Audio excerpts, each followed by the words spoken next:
We beat one boss, so let's move on to sweeter pastures. Welcome back to Sonic Colors! Last time, we took down the big boy at Eggman's Interstellar Amusement Park, specifically the Tropical Resort. This time, we're moving on into a new zone, Act 1 of Sweet Mountain. We got a candy-themed area. I feel like candy areas are not as prevalent as, say, like, desert areas, stuff like that, but they still tend to be, like, somewhat frequent levels. Starting off over here, we're gonna jump on, or we're gonna do a homing attack on this bumper, or spring. We're gonna go this way to uncover ourselves a Cyan Wisp.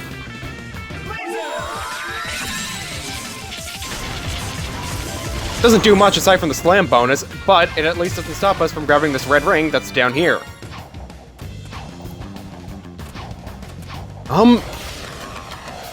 So, the Spring Mountain. The Sweet Mountain.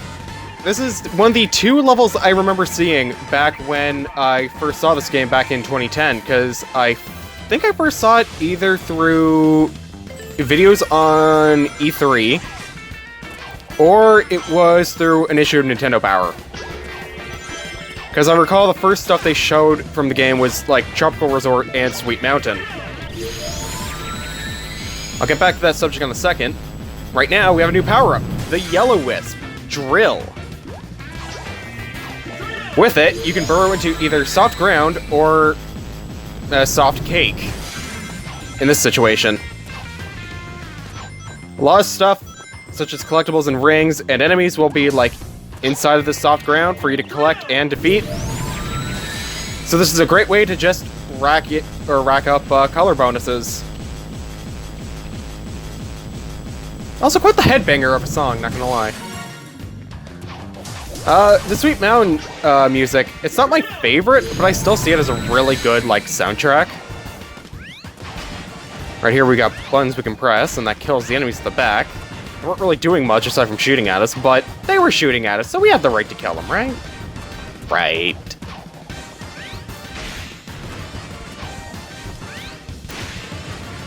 Still seems kind of weird that Eggman would just place them there, but I think if we actually moved near them, they would have actually attacked us with the spears at the back. So we couldn't attack them from the background. Case in point, they were actually going to shoot at us. I'm seeing another red ring, so let's see if we can actually pick it up. Doing a ground pound can actually get us off the rails and to our third red ring. I'm not gonna lie, I'm actually kind of surprised we've been getting these things in order. Like I said, while I won't be trying to get every red ring, but at least detailing them, there is the possibility that in some levels we actually do end up with all 5 red rings collected in one level. There are times where it is just going to happen. I'm running low on energy. Should I resurface? Yeah, resurfacing seems to be a good idea. Just collect these for now. Something I never noticed, or not noticed but never talked about. We actually got a bonus. We had over 100 rings, and that gave us an extra ring bonus. I'm not sure why it's called that or why it's even there, but, you know, it's just nice to have an extra bonus or score point. Even though we didn't really do much aside from getting hit. And you get back there! Get the Cyan Wisp. Oh, I guess I could've just got from there. If you run out of energy while you're inside the ground, you just get crushed and you die immediately. So watch out for that when you're using the Yellow Wisp.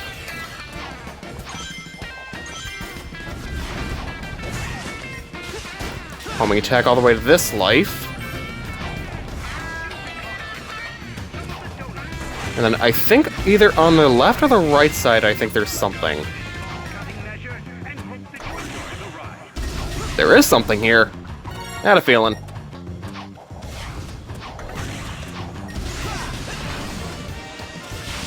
Oh yeah, back to the topic I was actually talking about. So this is some of the first stuff that got revealed for Sonic Colors, was both Tropical Resort and Sweet Mountain, including an interview, and I remember reading that in Nintendo Power. Gotta admit, I kind of missed that magazine. Like, I only started looking at it, like, late 2009, so there was only a few years remaining before it went defunct. But it was a fun 3 years just reading magazines, or Nintendo Power magazines. They did make a resurfacing, though, as a podcast on Nintendo's official site, I think. And wow! I did not expect this to be the first S rank we get. I was honestly expecting the Tropical Resort boss to be our first S rank. Huh. Oh well, I'm satisfied. I don't care. I'm perfectly fine with getting an S rank whenever we get one.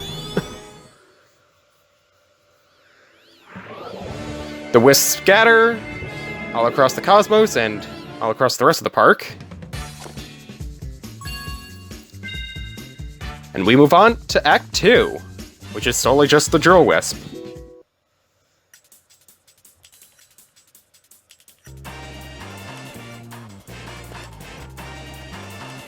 I'm starting to grow on, like, the jazz part of this music.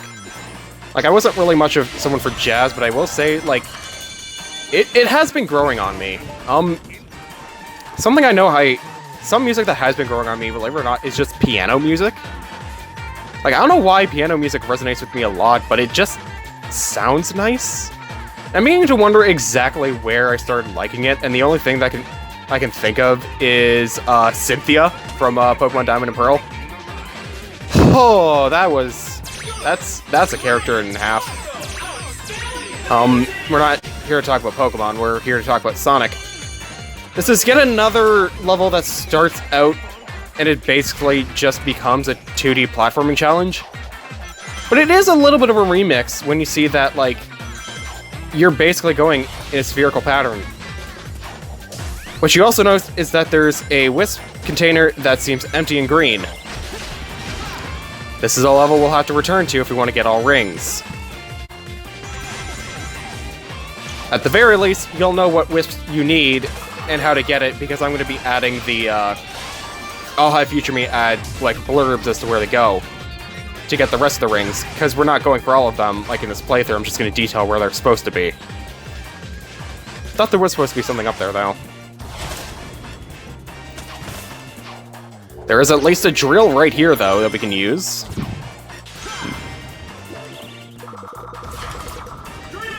And notice how much this lags.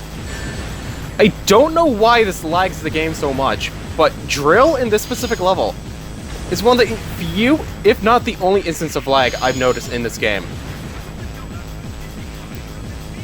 I don't get it.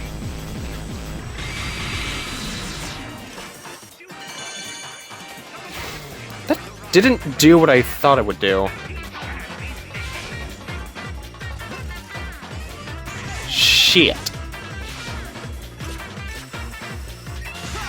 So at least grab some rings, because I don't want to die here. I might also impose another rule that if I die, I'll at least show the first attempt and then the last attempt, because I don't want to, like, waste time just showing failed attempts, because after a while, failed attempts can get boring. Because it's like, oh, you know, I'm just gonna die anyway, so, like, want to cut to the point where it's actually, like, I succeed in the level. I don't think we've died yet, so, I can at least say that's fine. There's another red ring here. It's a really cool backdrop. Bleh, English. I definitely know the next red ring. You have to crouch for that one. And with that, I think we're coming up at the end of the level. But not without some more rings first. I think we did pretty good on that one. I'm at least hoping for an A rank. And there's the A rank! Nice!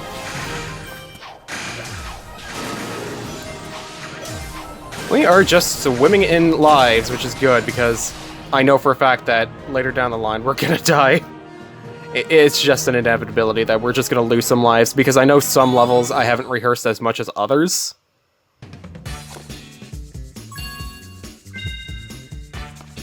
It's 2 acts. Time for the third one. This is the level I'm thinking of, in terms of, like, a layout.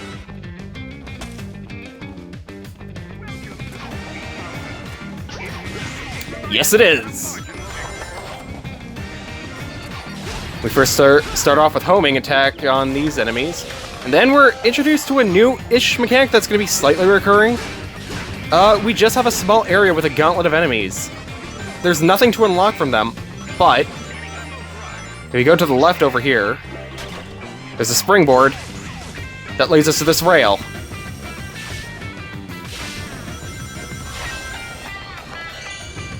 It's just an alternate path. I thought there was more to it, but it really was just the alternate path. But it did lead us to a new power-up. The orange rocket. It'll jettison us high up in the air, and then we enter in a bit of a free fall.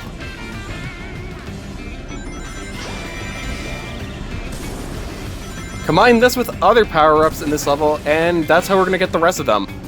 But I don't think we have the next one, and I don't know why I did that. Yeah, I'm not gonna lie, that's all on me, considering I died to that. Or not died, but I got hit there. That's my own damn fault. I'll grab you and then move on. Yeah, because there's the other power-up we don't have yet that we're gonna need if we want to keep going.